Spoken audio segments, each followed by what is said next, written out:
ಚಲನಚಿತ್ರ ಖ್ಯಾತ ನಟರು ಹಾಗೂ ರಾಕಿಂಗ್ ಸ್ಟಾರ್ ಎಂದೇ ಪ್ರಖ್ಯಾತಿ ಹೊಂದಿರುವ ಯಶ್ ರವರ ಹುಟ್ಟುಹಬ್ಬದ ಅಂಗವಾಗಿ ಅಖಿಲ ಕರ್ನಾಟಕ ರಾಕಿಂಗ್ ಸ್ಟಾರ್ ಯಶ್ ಅಭಿಮಾನಿಗಳ ಸಂಘ ಹೊಸಕೋಟೆ ತಾಲೂಕಿನ ಅಧ್ಯಕ್ಷರಾದ ದೊಡ್ಡನಲ್ಲೂರಹಳ್ಳಿ ಭರತ್ ಹಾಗೂ ಅಪಾರ ಸ್ನೇಹಿತ ಬಳಗದಿಂದ ಸುಮಾರು 40 ಕೆಜಿ ತೂಕದ ಕೇಕ್ ಕತ್ತರಿಸಿ ನೂರಾರು ಅಭಿಮಾನಿಗಳಿಗೆ ಅನ್ನದಾಸೋಹ ಮಾಡುವ ಮುಖಾಂತರ ಯಶ್ ರವರ ಹುಟ್ಟುಹಬ್ಬವನ್ನು ಅರ್ಥಪೂರ್ಣವಾಗಿ ಆಚರಣೆ ಮಾಡಿದರು.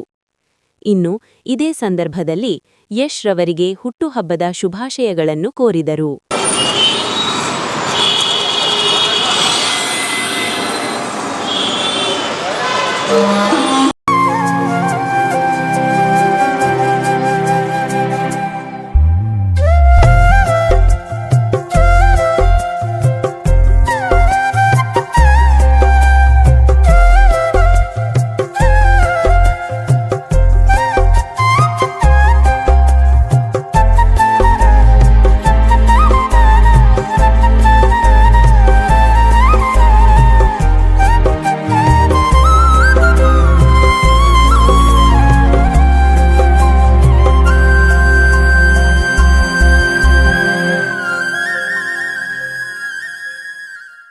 ಅಖಿಲ ಕರ್ನಾಟಕ ರಾಕಿಂಗ್ ಸ್ಟಾರ್ ಯಶ್ ಯುವ ಅಭಿಮಾನಿಗಳ ಸಂಘ ಹೊಸಕೋಟೆ ತಾಲೂಕು ವತಿಯಿಂದ ಬಾಸ್ ಯಶ್ ಅವರ ಬರ್ಡೇಗೆ 40 ಕೆಜಿ ಕೇಕು ಮತ್ತು ಅನ್ನ ಸಂತರ್ಪಣೆ ಕಾರ್ಯಕ್ರಮವನ್ನು ಹಮ್ಮಿಕೊಂಡಿದ್ದಾರೆ.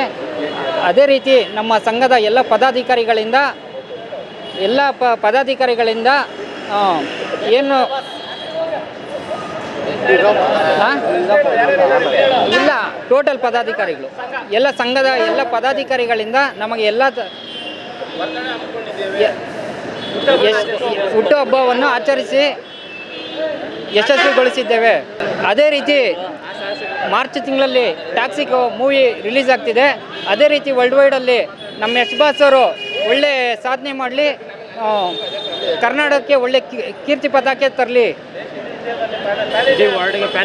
ಇಡೀ ವರ್ಲ್ಡ್ ವೈಡಲ್ಲಿ ಪ್ಯಾನ್ ಇಂಡಿಯಾ ಸ್ಟಾರ್ ಆಗಿ ಯಶಸ್ವಿ ಆಗಲಿ ಅಂತ ನಾವು ಆಚರಿಸ್ತಾ ಇದ್ದೇವೆ. ಹೊಸಕೋಟೆ ತಾಲೂಕು ಅಧ್ಯಕ್ಷರು ಭರತ್ ಮುರಳಿ, ಹೊಸಕೋಟೆ ಟೌನ್ ಅಧ್ಯಕ್ಷರು, ಅಖಿಲ ಕರ್ನಾಟಕ ರಾಕಿಂಗ್ ಸ್ಟಾರ್ ಯಶ್ ಹೊಸಕೋಟೆ ಅಭಿಮಾನಿಗಳು ಎಲ್ಲ ಸೇರಿ ಈ ಮೂಲಕ 30 ಕೆಜಿ ಕೇಕು ಮತ್ತು ಅನ್ನದಾನ ಕಾರ್ಯಕ್ರಮ ಇಟ್ಕೊಂಡಿದ್ದೀರಿ. ನಮ್ಮ ಯಶ್ ಬಾಸ್ ಬರ್ಡೇಗೆ ಹುಟ್ಟುಹಬ್ಬದ ಆರ್ಥಿಕ ಶುಭಾಶಯಗಳು ನಮ್ಮ ಯಶ್ ಬಾಸ್ಗೆ. ಅವ್ರು ಇನ್ನೂ ಚೆನ್ನಾಗಿ ಸಿನಿಮಾಗಳು ಮಾಡಲಿ, ಇನ್ನೂ ಎತ್ತರಕ್ಕೆ ಬೆಳೀಲಿ ನಮ್ಮ ಬಾಸು. ನಾವು ಎಲ್ಲರೂ ಆರೈಸ್ತೀರಿ. ಹುಟ್ಟುಹಬ್ಬದ ಆರ್ಥಿಕ ಶುಭಾಶಯಗಳು. ಯಶ್ ಬಾಸ್ ಅವರ 40ನೇ ವರ್ಷದ ಹುಟ್ಟುಹಬ್ಬದ ಪ್ರಯುಕ್ತ ಎಂದಿನಂತೆ ನಾವು ಕೆ.ಬಿ. ವೃತ್ತದಲ್ಲಿ ಅಖಿಲ ಕರ್ನಾಟಕ ರಾಕಿಂಗ್ ಸ್ಟಾರ್ ಯಶ್ ಯುವ ಅಭಿಮಾನಿಗಳ ಸಂಘ ಹೊಸಕೋಟೆ ವತಿಯಿಂದ ಸುಮಾರು ಒಂದು 400 ಜನಕ್ಕೆ ಊಟದ ವ್ಯವಸ್ಥೆ ಮಾಡಿದ್ದೀವಿ. ಅವ್ರ 40ನೇ ವರ್ಷದ ಹುಟ್ಟುಹಬ್ಬ ಇವತ್ತು. ಅದಕ್ಕೆ ಏನಿಲ್ಲ 40 ಕೆಜಿ ಕೇಕ್ ಕತ್ತರಿಸುವ ಮೂಲಕ ಎಂದಿನಂತ ಅವರು ಹೇಳಿದ್ರು, ಏನದು ದುಂದಾ ವೆಚ್ಚ ಮಾಡಬೇಡಿ, ಕ್ರಾಸ್ ವೆಚ್ಚ ಮಾಡಬೇಡ್ರಿ ಅಂತ ಹೇಳಿದ್ದಾರೆ ಅವರು. ಆದರೆ ಎಲ್ಲ ಅಭಿಮಾನಿಗಳು ಅವ್ರು ರುಚಿದ್ದೇ ಇರ್ತೈತಲ್ಲ ಯೂಟ್ಯೂಬ್ರೆ, ಆದ್ದರಿಂದ ಕೆಲವೊಂದು ಬ್ಯಾನರ್ ಕಟ್ಟಿ 40 ಕೆಜಿ ಹುಡುಗರು ಇಲ್ಲಪ್ಪ ಬರ್ರಪ್ಪ ಮುಂದೆ 40ನೇ ಹುಟ್ಟುಹಬ್ಬದ ಪ್ರಯುಕ್ತ 40 ಕೆಜಿ ಕೇಕು ಕತ್ತರಿಸುವ ಮೂಲಕ ಹುಟ್ಟುಹಬ್ಬವನ್ನು ಸರಳವಾಗಿ ಆಚರಿಸಿದ್ವಿ. ಅವ್ರ ಮೂವಿ ಬಗ್ಗೆ ಮಾತಾಡೋಷ್ಟು ದೊಡ್ಡವ್ರು ನಾವು ಆಗಿಲ್ಲ, ಯಾಕಂದ್ರೆ ಅವ್ರು ಬೆಳೆದು ಬಿಟ್ಟಿದ್ದಾರೆ. ನಾವಿರೋ ಆಶೀರ್ವಾದ ಮಾಡೋಷ್ಟು ದೊಡ್ಡವ್ರು ನಾವು ಆಗಿಲ್ಲ, ಯಾಕಂದ್ರೆ ಅವರು ಎಲ್ಲೋ ಹೊರಟ್ಬಿಟ್ಟಿದ್ದಾರೆ, ಇಂಡಿಯಾ ಬಿಟ್ಟು ದೂರ ಹೊರಟ್ಬಿಟ್ಟಿದ್ದಾರೆ. ಅವ್ರ ಮೂವಿ ದೊಡ್ಡ ಆಶೀರ್ವಾದ ಮಾಡೋಷ್ಟು ನಾವು ದೊಡ್ಡವ್ರು ಆಗಿಲ್ಲ. ಎಲ್ಲೇ ಇರಲಿ ನಮ್ಮ ಕರ್ನಾಟಕನ ಮೇಲೆ ರಾಜಸ್ತಾರ ಇರಲಿ ಅಷ್ಟೇ.